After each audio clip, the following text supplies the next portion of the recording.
come now. There's a strong probability of guilt, but I'm sure they'll agree that there's insufficient evidence to convict. Oh, perhaps you're right. Just look at Lady Veneering down there ahead of us. What a stunning woman. Yes, and a woman of great poise and courage. Here it comes. Gentlemen of the jury, have you arrived at a verdict? We have, my lord. How say you? You find the defendant guilty or not guilty? Not guilty. Exactly. Come on, Watson. Let's get a breath of fresh air. Well, I was wondering perhaps we shouldn't go over and congratulate Lady Veneering. On what? The fact that her husband's murderer has not been found? Oh, I suppose you're right.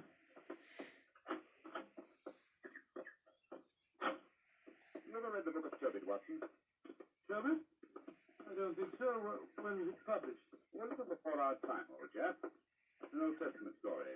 Whatever made you think of it at this moment? Well, it's so remarkably apposite to the case of Lady Veneering. It deals with a highly peculiar series of murders, 7 of them, if I remember correctly. It was a murder. A jealous demon by the name of Asmodeus, who strangled husbands on their wedding night. Well, judging by the verdict just now, Mr. Beckworth isn't the Asmodeus, or whatever you call him in this case. Here, our boy, here. Give me a paper. Thank you, Governor. Thank you. Paper! Well, Holmes, what does it say? All right. Here we are. Listen to this. Lady Veneering, widow of the murdered man, says that she will marry the suspect. Lady Veneering told newspaper reporters this afternoon that if Major Beckworth is acquitted, she will marry him before the year is out. Oh, my soul, Holmes, there's a positive sparkle in your eyes. You read about her. I must admit the lady fascinates me, old chap. I hope before she becomes involved in any further tragedies that we may have the opportunity of meeting her, and something tells me that we will.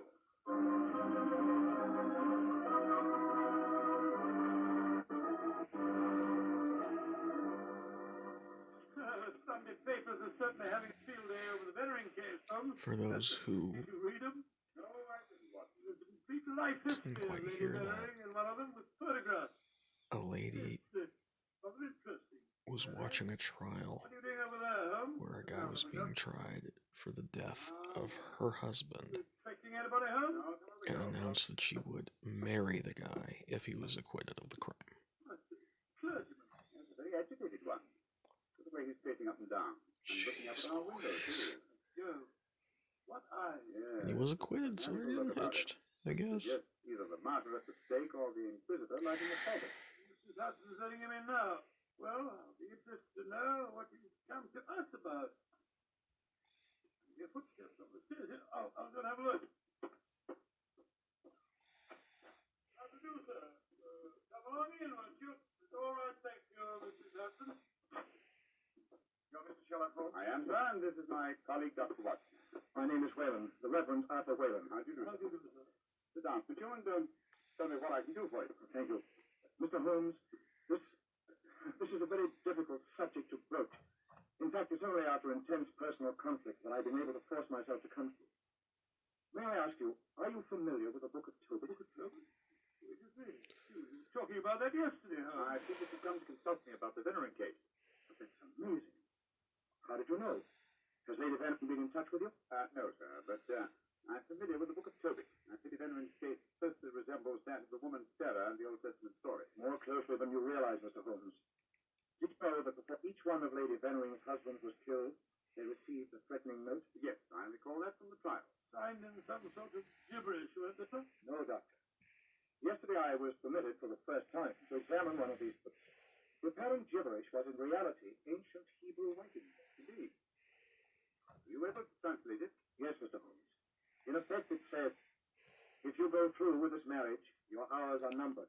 And it was signed Asmodeus. Who would be able to read ancient Hebrew? Just why have you come to me, sir? I want you to talk to Diana, Why? To Lady Veneering. If you're going to send a threatening note, you would want them to be able to read it so they know they were being threatened. I've argued with her, prayed with her, implored her to realize her danger. But she is adamant. I'm afraid I feel extremely presumptuous in giving her my advice. No, Mr. Holmes. I have prepared the way for you. You could, I'm sure, realize her danger. And she's willing to see me, you say? Willing and anxious. Very well. But I'd like to ask you a few questions first. Anything, Mr. Mr. Holmes. What is your interest in her? She's a member of my flock. She needs her guidance. Nothing further? No, Mr. Holmes? I believe that you performed the state ceremony at both of her previous weddings. Yes. Are you proposing to officiate the ceremony if she marries Major Beckford? I don't know. I'm hoping that marriage will never take place. And so I want you to help me, Mr. Holmes.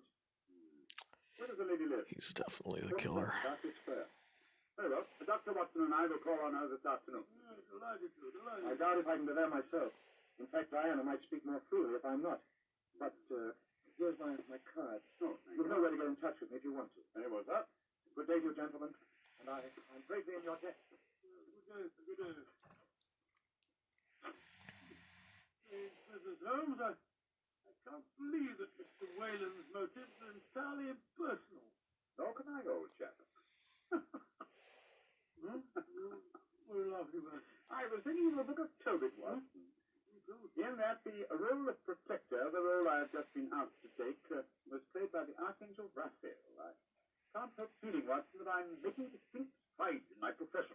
Yeah, you're almost on the same level as a turtle.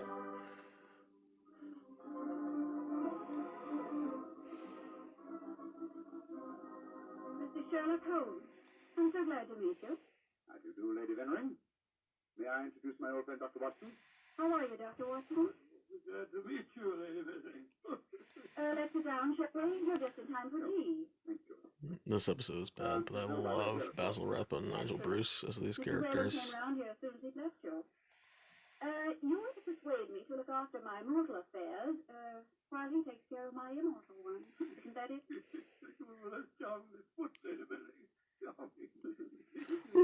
May I suggest that your eminence should be sufficiently forward about You me. underestimate your own importance, Lady Vennering. Though I may mention that if your problem had been as simple as Mr. Whalen made it out to be, I might have been otherwise engaged. For being very frank and a little mysterious. Are you suggesting that Mr. Whalen didn't tell you everything? I am. And I hope you will be more candid. Sherlock Holmes, I like you. You're most refreshing. Milk and sugar in your tea? Just no, thank you. Here you are. How about you, Dr. Watson? Oh, just the same way, please. Hey, thank you, my dear. And now, Mr. Holmes, perhaps you'll tell me why you think that you haven't been told everything. Before I answer that, Lady Vennering, I wonder if I might ask you some questions. But of course. Thank you. When your first husband, Tito Rossoni, was killed, did the police find any suspects? Yes, one. Ferdinand Gautier, a young man who had been an assistant in our magician's act. Stupid, good-looking boy who thought he was in love with me. But of course, Inspector Lestrade had to release him. There was no evidence. Inspector Lestrade, well, you can bet that if he arrested him, the boy was innocent. A warning note was found among your husband's effects, wasn't it? Yes, and it was signed in Hebrew with the name Asmodeus. But perhaps you're not familiar with the Book of Job. Oh, yes, I'm familiar with it, Lady Vennering. How did you know then that the Hebrew letters signified that name? Mr. Whalen translated them for me. Oh, I see. And also read me the Book of Tobit. He's always been particularly fond of that book. Perhaps because it illustrates his own ideas on the dangers of magic. But Holmes told us that he hadn't seen one of the warning notes until yesterday. Precisely. Lady Vennering, I read in the papers that you intend to marry Major Beckford, the man who has just been tried for your late husband's murder. Yes, Mr. Holmes. When are you going to marry him, may I ask? When it pleases me. Doesn't it occur to you that a great deal of conflict will be caused? Also that Major Beckford's life is in obvious danger? Of course it occurs to me, my dear man. But because of two tragic marriages, am I to spend the rest of my life alone? As Mr. Whalen would have me do? I'm young, alive. Peter, what are you doing here? I just arrived back in England today, Diana. What's this I read about you marrying Beckwith? Peter, I've guessed. Mr. Sherlock Holmes and Dr. Watson, this is Plymouth Holmes, one of our most promising young painters. Diana, tell me the truth. When I left England, you loved me, and I you. I come back, and what do I find? You're planning to marry Beckwith. Well, I won't stand for it. If you think you can throw me over like some silk boy, you're very much mistaken.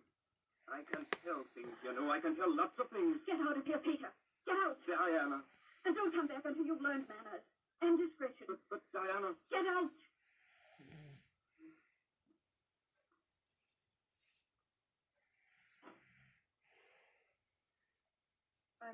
Sorry, gentlemen. Were there any more questions you wanted to ask me, Mr. Holmes? One, Lady Venery. Where is your fiancée, Major Beckwith? He's upstairs. I'm letting him stay here until the scandal of the trial has died down. I must see him at once. At once, why, Holmes? He's in no danger until the marriage takes place? The marriage has taken place, Watson, unless I'm very much mistaken. What makes you think so, Mr. Holmes? You are much too discreet and intelligent, Lady Venery, to let him stay here in your house unless you were already married. We were married this morning. But we planned to keep the fact a secret for a few months until the scandal had died down. May I talk to him, please? I'll ring for the butler and ask him to come down. May I ask, madam, who married you? The Reverend Arthur Freeman. Oh, and all the time he talked to us today, he knew perfectly well this marriage had taken place. He must have just come from it. I don't trust that man, Holmes.